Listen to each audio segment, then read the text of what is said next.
We want to just share some thoughts, and I'm just going to toss out a couple of things that were floating around, kind of passing through my field of consciousness in the last couple days, and I just want to kind of put them out there, and it's all in this theme of A-OK all the way. Everything is already good. We don't have to make it good. We have to discover it is already good. So the first thing I wanted to mention is what I put in the email last night, and that is that when I was a child growing up, a schoolboy in grade school, we didn't have middle schools in those days. We had grade school and we had high school. So when I was a child growing up in grade school, we were in the midst of the space program, you know. And one of the earliest manned flights was Alan Shepard in Freedom 7, and he made a suborbital flight. So a lot of people forget he was the first American that we put in space. They think it was John Glenn, but John was the first to orbit the planet. But before that, Alan Shepard went for a 15-minute ride where they just took off from Canaveral, launched him up into the very edge of space, and then they immediately came back down in the ocean somewhere. And of course, America was very excited about this, you know, the whole space race and going to the moon in 10 years and all those things. That was something that people were really excited about, especially the schoolboys, you know, absolutely excited about it. And there was a catchphrase that caught on during this time, and it was A-OK, A-OK all the way, A-OK. And I remember getting up in the morning. We had the New York Daily News delivered to the house, and the picture in the morning, as I remember it, was a picture of Alan Shepard with his spacesuit on and his helmet on. He might have even been given a thumbs up. And the headline above just said A-OK, A-OK. And that, of course, came to mean all was okay. Everything is okay. Everything is the way that it should be. And there's a mythology around how that started and who said it first, and you know, they're kind of to this day they'll discuss who actually started the phrase, but it doesn't matter who started it. What mattered to me was that it caught on. It caught on. So I was walking to school, and the town that I lived in wasn't very big. It was maybe a mile or a mile and a half from end to end, and it was really just one main road that went through the town, and all of the side streets cut off on either side of that. And the public school was on one side of that main street, and the parochial school was on the other. And there were two crossings in town where they had crossing guards stationed to help us across the street. So you can imagine all of the kids in this little town had to get to school, you know, so all of them were going to pass by these two intersections in the morning and then again in the afternoon. And we usually had a crossing guard at each one, and the crossing guards that were there were ladies from the neighborhood, you know, kids' moms who had taken a part-time job of being a crossing guard. And this morning, I guess, around the time of the Alan Shepard space flight, our regular crossing guard was gone. She might have been on vacation or something. But when that happened, New York Police Department would send in a regular patrol officer, a uniformed cop, and you know, they would park their car off on the side of the road, and the police officer would get out in the blue uniform and work as a crossing guard. So we all kind of gather up on the corner, you know, and we're waiting patiently for this police officer to stop traffic for us. And this guy is just a bundle of energy. He's just, you know, like you see on the sometimes on YouTube videos, you see the police officers directing traffic, and they're really kind of enthusiastically getting into it. And he was like that. He was excited, you know. And here it is early in the morning. We're all going to school. Everybody's trying to wake up, and he's standing out there marshaling little children across the street to get them to school safely. And he comes out, you know, when it's time, he comes out and he puts his hands up to stop the traffic, and he's turned and he's smiling at the children and he's saying, "Good morning, children. It's come across. It's A-OK all the way. Come across. A-OK all the way." And as every one of us went by, he just kind of looked at us. He said, A-OK, all the way. Have a great day. Have a great day. He was just so into being there, being alive and being present, you know. And we crossed the street, and we had to walk a few more blocks on the other side of the street before we got to our school. And he was so into what he was doing that we could hear him for like another block or so. We could hear him as the next group of kids kind of made their way to the corner. You could hear him telling them, "Good morning, children. Come across. It's A-OK, all the way. A-OK." So the first thing to consider is, what would it be like for you and I? What would it be like for us if we could see that everything is already A-OK, all the way? It's already good. The goodness is here. We don't have to make it. We don't have to create it. We don't have to fight for it. It's good, and it's already here. So keep that image in mind. Keep that image in mind of this enthusiastic police officer helping little children get across the street to go to school. And he's kind of lighting them all up as they go by. A-OK, all the way. Enthusiastic, you know, excited, happy to be there. Directing traffic in New York City. The other thing that I wanted to share with you was yesterday, I had the opportunity, this has kind of turned into an annual fest right now, but there's a little country store about 30 miles from here up towards the Kings Mountain battlefield, the Revolutionary War battlefield. And there's a little country store up there, and the family that runs the store has been in that area since before the American Revolution, and there since colonial times. You can go back to maps from, I think the earliest map we have of this area is 1780, and that family's name is right there on that map in this same spot where the store is. I don't know when they started running the store, whether that was always been that way or not, but the family name has been at that crossroads since at least 1780. And it's a very rural part of the country. Where I live, you know, we're just south of Charlotte, but I can get on my motorcycle and go 5 minutes, and I'm in horse and cattle country. I'm back out in the farms. And this area is very rural. Still a lot of people engaged in agriculture up there, and ranching, and all those kind of things. So every spring they have an old-timey tractor show where people come and they bring in these old machines and put them on display. And it's like a little fair. It's like a little country fair. There's lots of booths where there's people selling crafts and wares and things like that. But there's lots of things for the kids to do. And I got to go there yesterday with our great-grandson, who's about 5. And it was such a delight just to watch the children play. My great-grandson, but all the kids, you know, all the kids playing. They were just so excited to be there. They were just so enthusiastic about being there. So his favorite spot was the bouncy house, you know. And I was standing outside the bouncy house with his mom, with our granddaughter, and we're watching him, you know, the kids they kind of go up the steps into the bouncy house, and then they bounce in there, and then I guess there's a ladder inside, and they climb up. There's this huge slide, you know, part of the bouncy house is an inflatable slide, and they slide down, and they come out the bottom, and then they run around and go back in again. As we're standing there watching these little ones play, I'm right next to the table where they're doing the face painting. And the little ones are coming up, you know, to get their little designs painted on their faces. And it was just so precious. I was just watching them. Now, these are preschoolers mostly. You know, these are kids like maybe 4 years old, maybe 5. And they come up, and there was a young lady, looked like a teenager in her early 20s, and she's the one that's doing the face painting.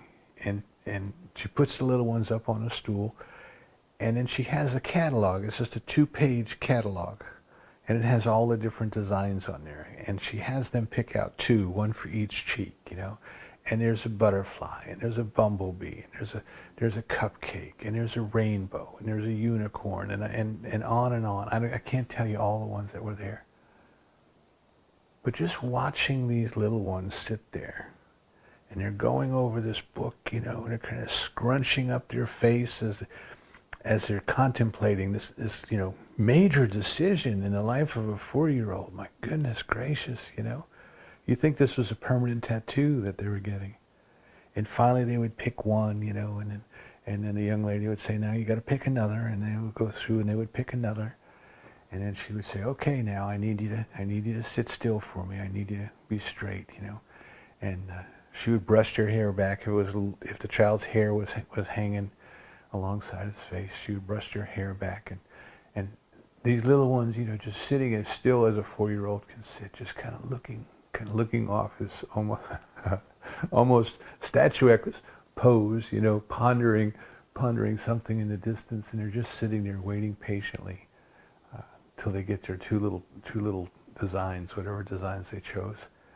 And when they're done, you know, the young lady takes the children off of the stool that they were on, sets them on the ground, and they run into the bouncy house, you know, run into the bouncy house. They were so into it. They were so in that moment. They were there. They were fully present. They were engaged in what they were doing. And not one of them said, well, you know, I don't see anything I don't like. Not one of them asked, is it going to hurt? They were just into it. They were just completely into this process of getting their faces painted. And I looked and I didn't see a mirror. You know, I would have thought, you know, when they're done, they hold up a mirror so you can see. I didn't see one. And I thought that was so neat. The little ones got off the stool and they immediately went to the next thing. And they didn't even stop to wonder how they looked. They just trusted. They just assumed. They had pointed to the unicorn in the catalog. They had pointed to the little cupcake in the catalog. And they trusted the process. They trusted that they got what they wanted. So wow, wow.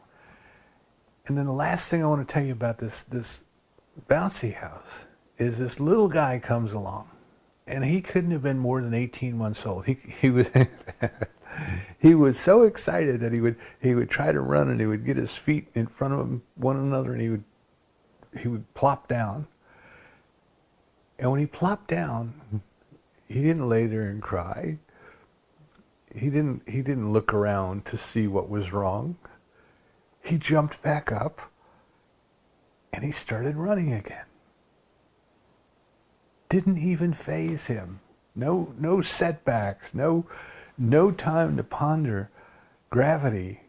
You know, just boom, he went down, and boom, he was up. And at the entrance to this little bouncy house, there was a couple of inflatable steps, and he was trying to get up from the side, which means he was trying to get up like 2 steps at once, and it was too high for him.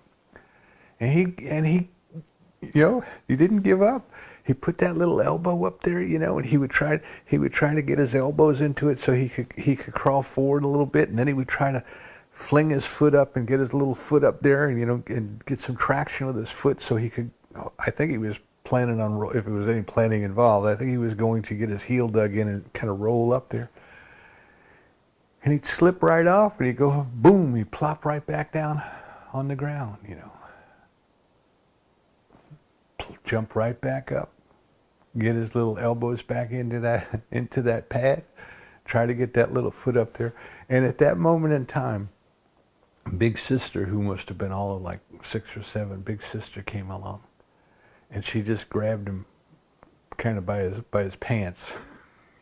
She just kind of flipped him up there, and he would dive. He'd go up head first, and he'd kind of dive onto the step, and he'd jump up with a big smile on his face. He had a little round face like Charlie Brown in the comic strip, with a little tuft of hair, just barely a little bit of hair, and a couple teeth sticking out in every direction, you know. And he would just smile a big smile, and he would run through that door into the bouncy house, you know. And then a couple minutes later, he would come down that slide. And all you could see was his smile. all you could see was his mouth. Sometimes he came down head first, sometimes he came down feet first, sometimes he came down looking up, sometimes he came down laying flat on his belly, and he tumbled more than he slid. He would just kind of plop out, plop out of this bouncy house onto the slide. He would just kind of go with it. You know, whichever way gravity was taking him, he was going. And the only thing you could see was every time his little head popped up, you could just see this enormous smile, this enormous smile. And he'd get to the bottom of the slide and he would crawl off. You know, that too was, you know, about a foot off the ground, and he would plop off of that, and he would go and he would repeat the process all over again. And I was standing there watching that. I was kind of in the moment. I was just so enthralled in how these children were expecting the good. They were expecting everything to be okay. They had complete trust. Whether they were trusting the young lady who was painting their faces, whether they were trusting that the bouncy house was going to be fun, they were just there. They were just there. They were in the moment. They were fully present. And the lesson for me, the lesson that I took away from it is, that's how we ought to be. That's how I ought to be. Every moment is a gift. Every moment that we are here, every moment that we are alive is truly a gift of love. The air that we breathe is a gift of love. The water that we drink is a gift of love. The food that we eat is a gift of love. The companionship with our friends and our family, our significant others. It's all a wonderful gift. And yet at times we're not here. Remember last week I said, be present now. We are not here. We are not necessarily here. Our minds are someplace else. As I was driving home from this event, I was listening to the radio, and interestingly enough, the theme of the whatever program I was listening to that day was that we're all connected. We're all connected. Everything is connected. And they were talking. They gave a couple of examples. One of them was they interviewed a lady who, some 20 years ago, had lived in a biosphere experiment out in the desert of Arizona. They built this dome that covered over 3 acres of land, and they had people go live in there for 2 years.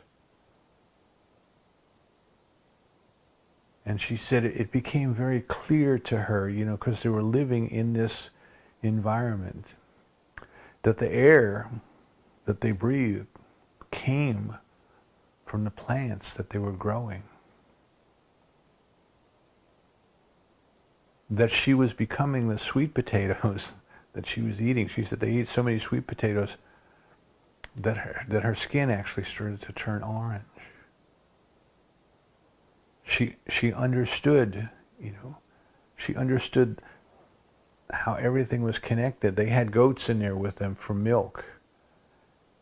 And she said they didn't necessarily need goats. In other words, they could have eaten a vegetarian diet and not had the cheese. But she said it was very important because the food that they were growing, there was parts of the plants that humans don't eat or can't eat, but the goats would eat them.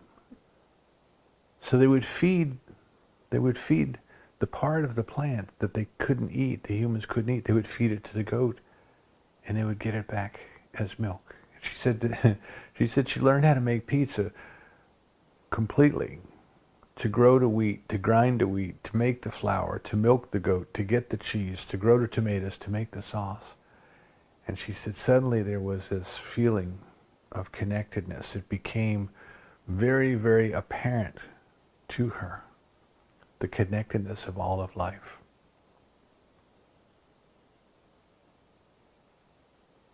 And there's something about when she stepped outside, when she came back into, she called the environment she was in Biosphere 2, and she calls Earth Biosphere 1.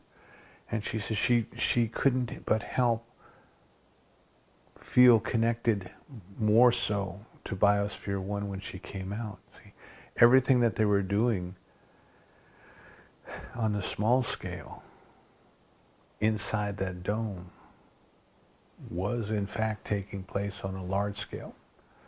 So they gave a couple of other examples. They gave an example of what happened when the wolves were reintroduced to Yellowstone Park after humans had hunted them out of the park 70 years ago. And the dramatic changes that took place in the environment just by simply bringing back into balance an imbalance that had been created. And they said some of the things they never expected. You know, for example, they knew that the population of the deer in the park had become too great for the park to sustain. They were overgrazing the park, and they figured, you know, that the wolves were going to, as natural predators, the wolves were going to thin out the herd a little bit. But what they didn't realize was that the presence of the wolves changed the behavior of the herd. So the herd stopped going into places that could be dangerous for them. They stopped going into valleys and they stopped going into gorges. And what happened is in those areas that had been overgrazed, the forest started to come back. And when the forest started to come back, the birds came back and the insects came back and the beaver came back. And when the beavers started building their dams, and the otters came back. And they said that even the rivers that flow through the park, even the rivers themselves changed just because the wolves were present. Because the deer stopped going all the way down to the banks to graze, and the vegetation came back along the banks, and the banks stabilized. And the very course of the rivers that flowed through the park, the very course of the rivers changed. And the point was, we're all connected in ways that we don't know. But there was something within, there's something within the system, there's something within that process that knows how to function for the highest good of all. See, now, the animals can't do what we can do. See, we can worry. The animals just are. They're just in the moment. They just exist. And the last example that they gave was whales in the ocean.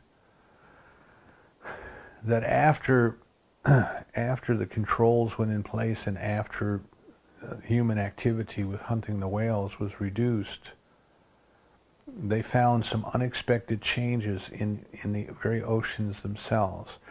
See, for years, the nations that hunted whales, they would argue that since the whales eat the krill and other fish eat the krill, that if they reduced the whale population, there would be more krill, and then there would be more shrimp, and there would be more other fish. And it wasn't.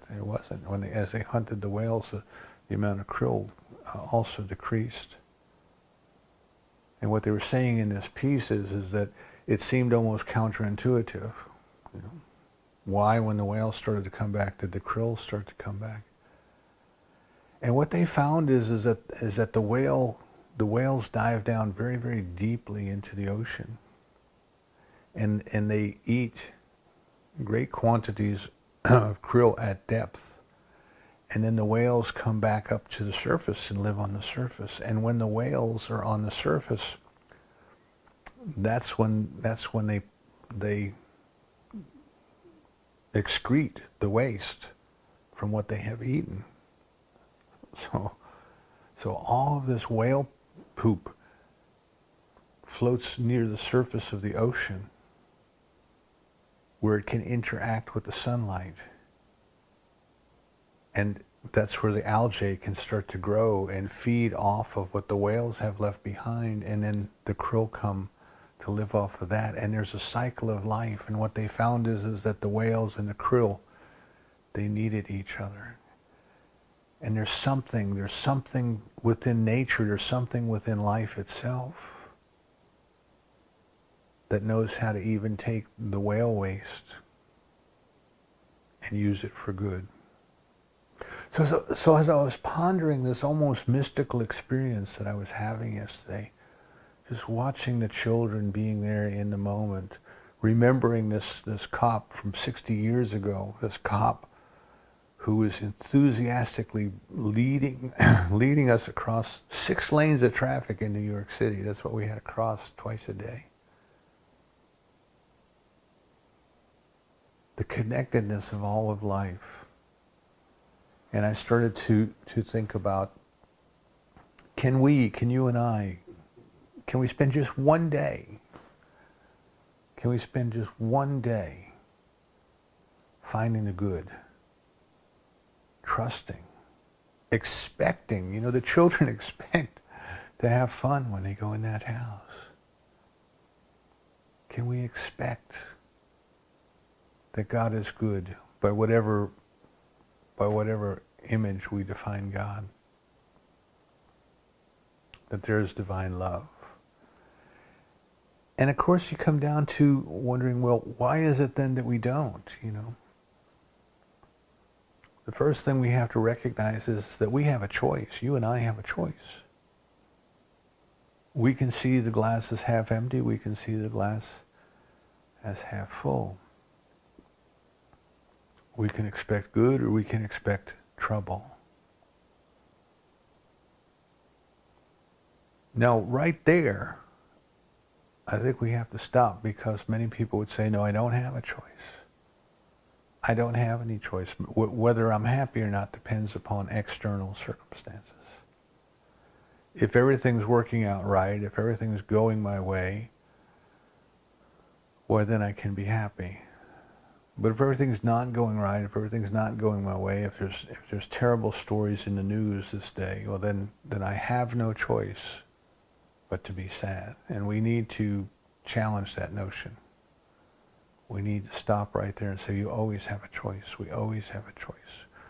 We have been taught that we don't have a choice. We have not practiced making that choice, but we always have a choice.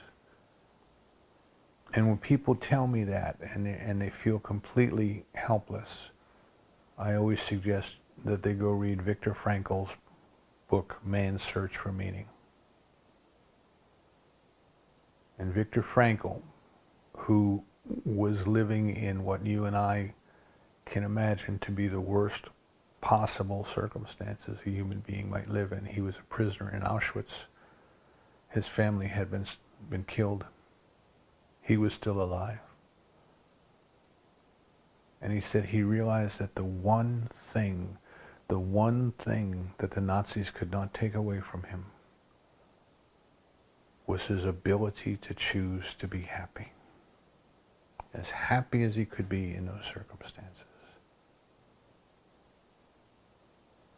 Now, he survived the war, and he went, of course, to write the book, and he went on to found a school of psychiatry called Logotherapy, Man's Search for Meaning.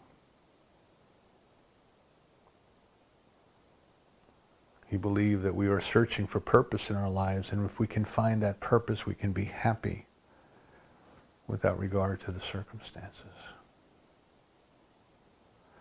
So if Viktor Frankl can do that, then we have to ask ourselves, who are not living in as dire circumstances as he was in,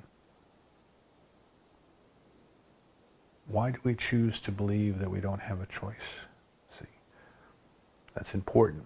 We choose to believe that we don't have a choice, or we choose to believe that we do have a choice, but it starts with a choice. It starts with a decision.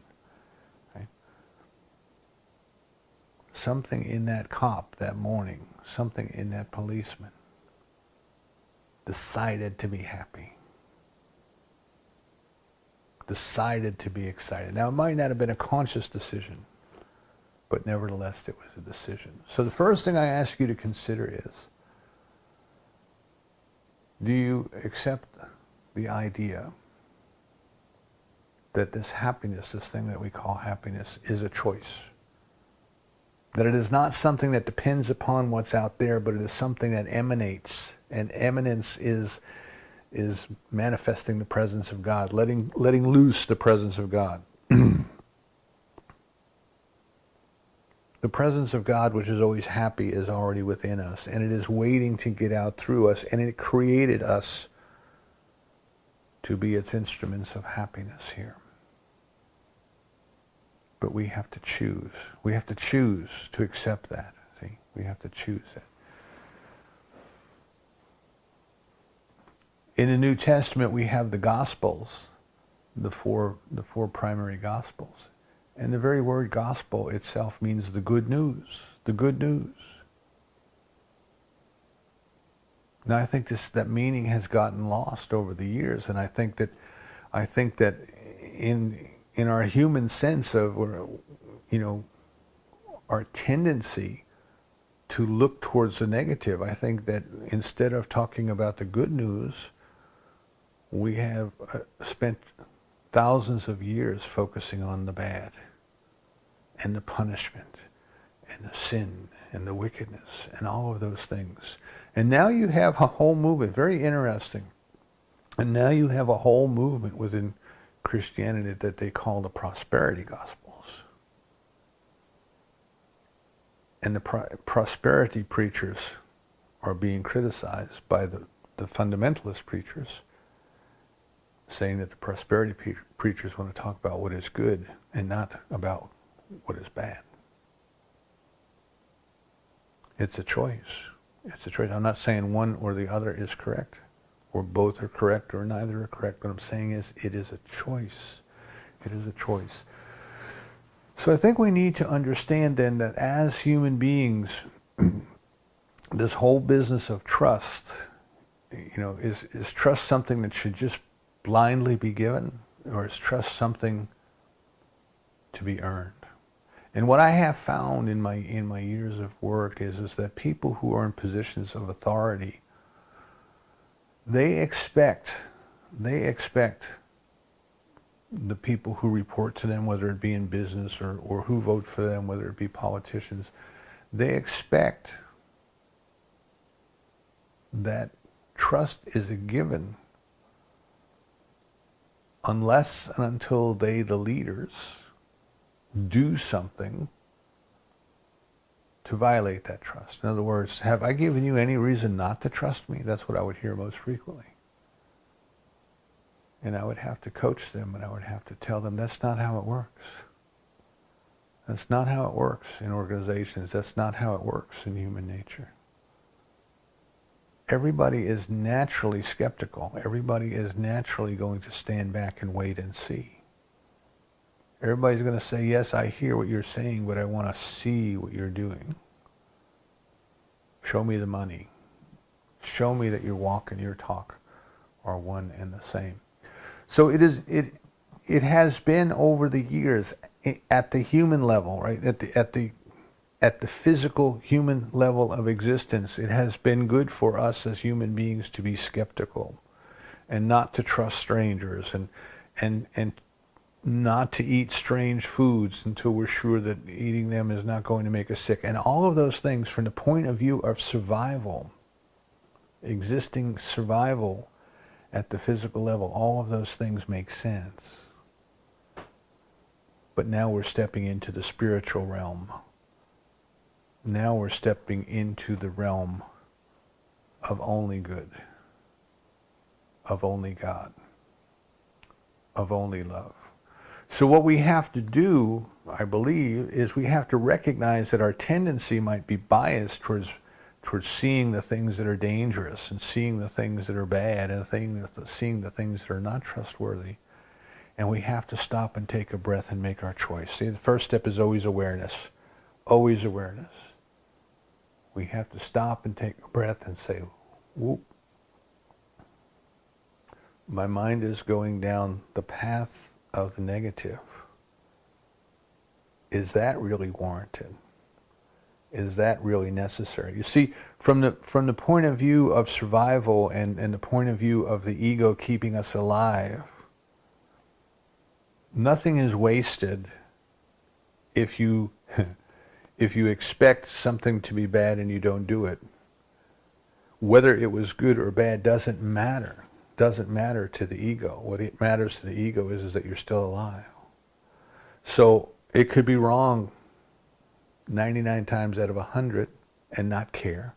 And it could be right once out of 100 and care or not care because you're still alive. You're still alive, see?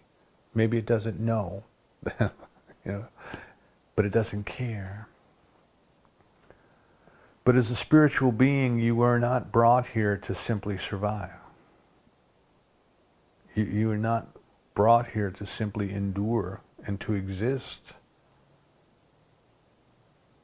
We're here to live. We're here to express. We're here to be those instruments of joy that those little children were tumbling down the slide.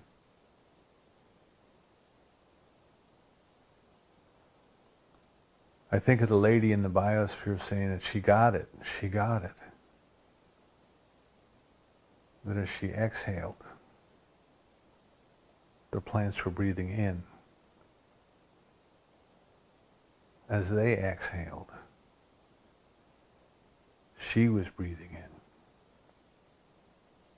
It was all working for the highest good of all concerned.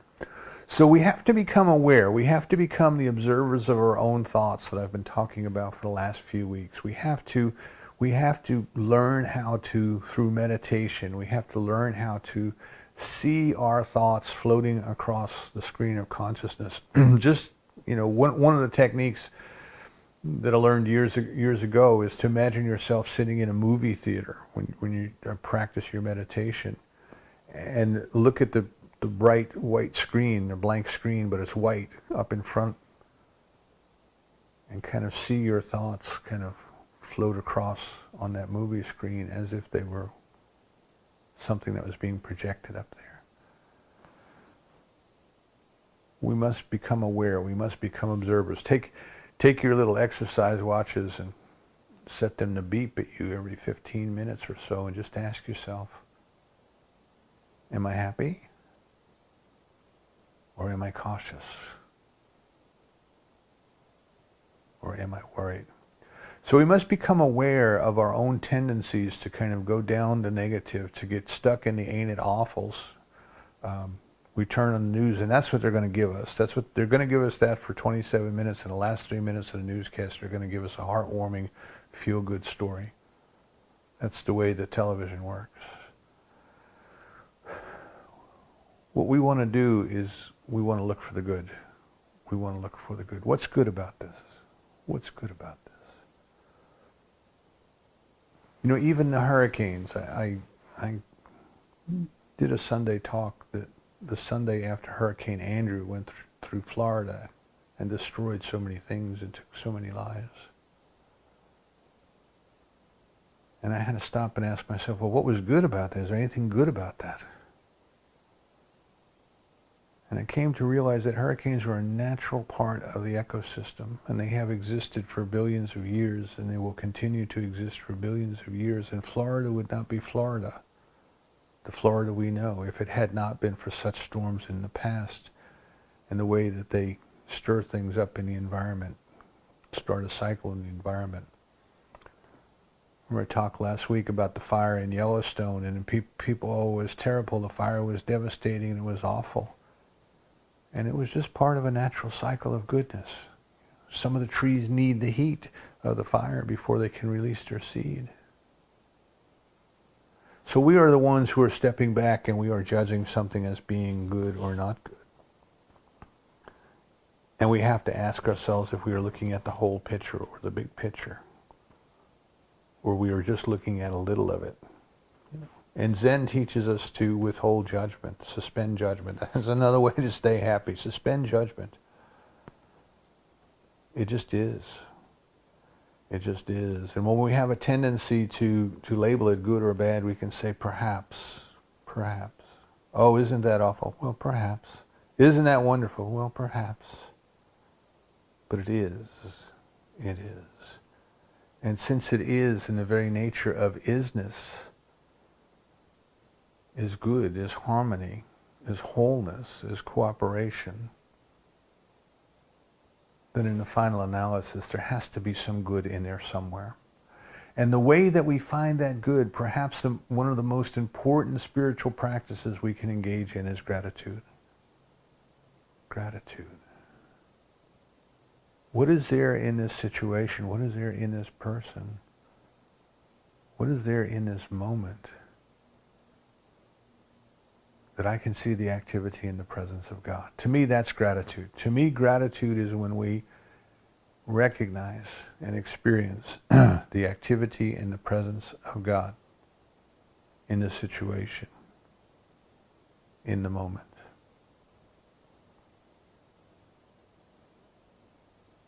If you go to your garden to pick a tomato off the vine, can you experience gratitude? By what miracle did the sunshine and the soil and the rain and the fertilizer become this delicious fruit? And as we sit down to eat it in our salad, can we recognize the miracle by which the very activity of God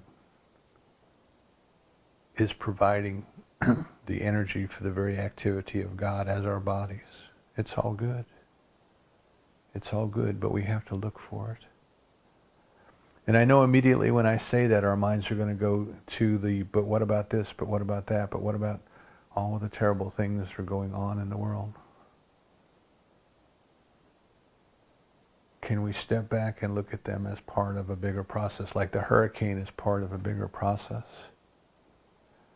Can we recognize that even in the midst of all of those things that seem terrible, just like Franco in the midst of Auschwitz, in the midst of all of those terrible things, can we find anything, something that reminds us of the goodness of God? See, all of the things that we look at that human beings are doing to one another today, all of these things that human consciousness allows, someday will pass. Someday will pass. It is inevitable that human consciousness will outgrow that. Now, we can't wait for everybody to get it at once, but we can get it ourselves. So if the end point, if the evolutionary end point of our spiritual evolution is to outgrow that consciousness of the bad and the terrible things, then we have to start with the only thing we have, which is our own consciousness. We have to start with ourselves.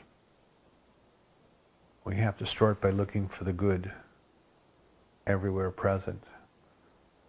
And if we can't find it, we have to know that it's there and we just haven't opened our eyes to it yet. There's some interesting psychological experiments that you'll see the videos on YouTube, and I won't give them away too much. But it kind of reinforces the way magicians work, which is misdirection. So the magician will tell you or do something to cause you to look for some particular thing. And while you're concentrating looking for that particular thing, they're doing something right before your very eyes that you don't see. You don't see it because you were looking for something else. So there's some psychological experiments on the videos on YouTube where they'll get people to look for something, and while they're looking for it, something else happens. And then of course they come back and say, well, how many of you saw this other thing? And most people don't. Most people don't see the other thing. And once you're told it's there, it's kind of ridiculous that we didn't even see it. It was there all along. And we didn't see it. We didn't pay attention to it because we were preoccupied looking someplace else. So one thing that might help us is to consider that up until now, we may have been preoccupied looking so hard for the things that won't work, for the things that are bad, for the things that are shocking, for the things that are dangerous,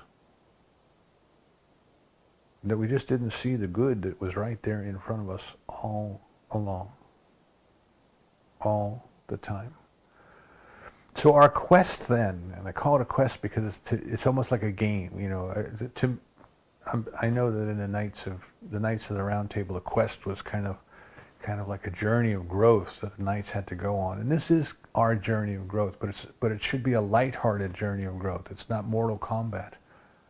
It's a lighthearted journey of growth. The quest that I'm inviting us all to go on for this week and for the rest of our lives is, can you catch God being good? Can you catch love being good? Can you catch goodness being good? It's there. It's there. Meister Eckhart says that God is like the person who plays hide and seek and clears its throat. So you will find it. It's there, but it's not going to force itself upon us. It lays in quiet repose until we make the discovery of our own.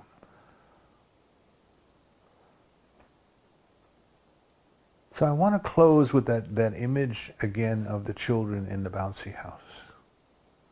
The children getting their face painted. The sheer happiness, the sheer joy.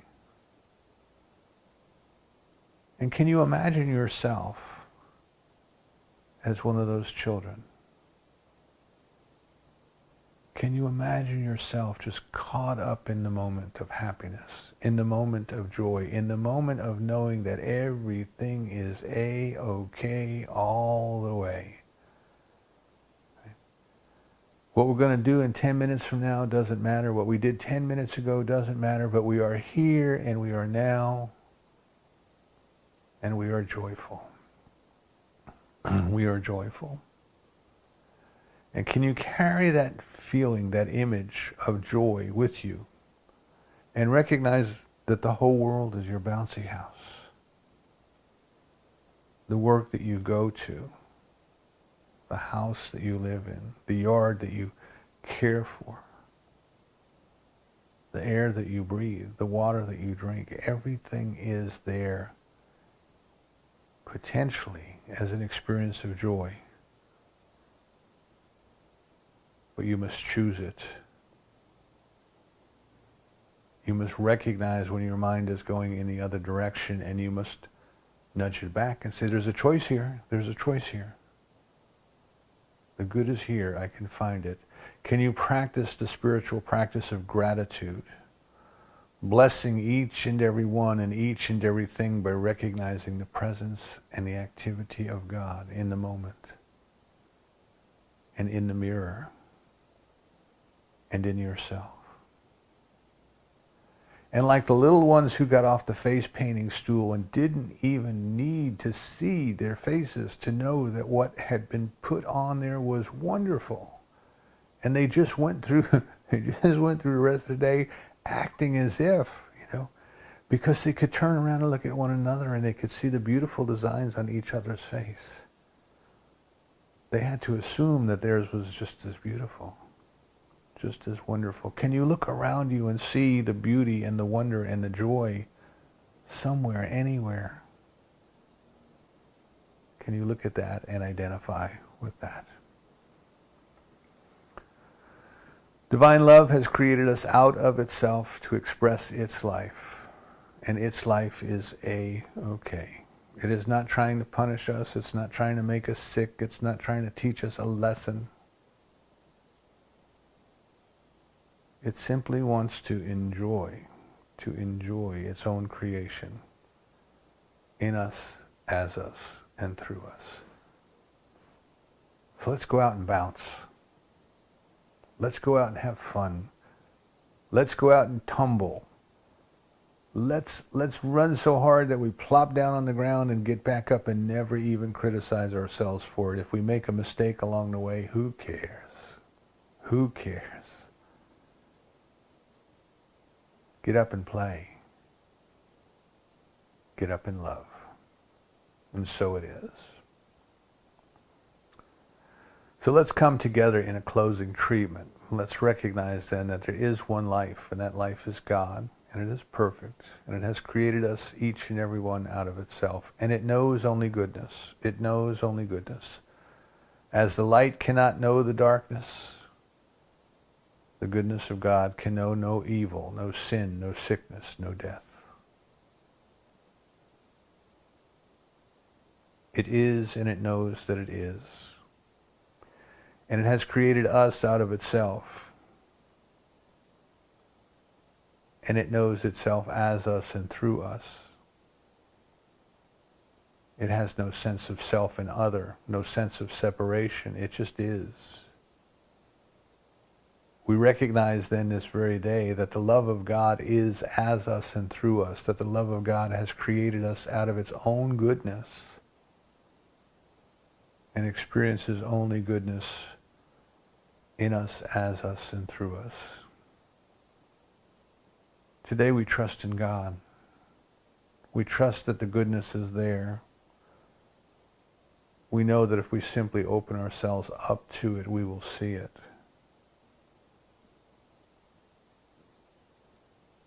We will feel it. We will experience it. We release and we let go of every and any idea of negativity, any idea of separation or of division, any idea of judgment.